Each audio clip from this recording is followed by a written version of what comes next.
tên là Phan Tấn Lợi. Thì hiện giờ thì mình làm mưu sinh cho một công ty Clark S. Thì hiện giờ rồi mình cũng đang làm cái game cho robot nữa, nhưng mà cũng trong giai đoạn đang làm. Lúc trước là kia là mình một cái designer thôi, nhưng sau này mình thấy mình cũng lắng qua cái mảng mưu sinh. Mình lắng cái mưu sinh thì mình lúc đầu mà bên Spark thì mình làm phim hoạt hình, sau này thời gian thì mình mới chuyển qua làm game, thì hiện giờ là mình làm game.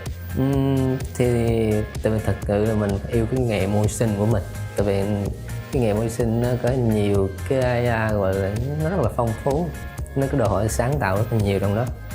Mình nghĩ cái đó là chính. Lúc rảnh mình đi chụp hình, hiện giờ là mình freelance photographer. Mình thấy loại tìm đường nhiều nhất, nó đòi hỏi người ta suy nghĩ nhiều hơn, tìm tòi nhiều hơn. Nếu bị lạc trong rừng thì mình nghĩ mình sẽ mang theo một cái game nào đó để giải trí, còn tính chất giải trí nhiều hơn. Nếu mà lạc lúc đó thì suy nghĩ con người nó rất là phức tạp, nó rất là rối lên. Nên cho nên là có thể làm để mà giải quyết vấn đề thì người ta sẽ cần bình tĩnh lại, phải cần một cái gì đó để tôi tĩnh lặng, tôi suy nghĩ ra những vấn đề nó thấu đáo hơn.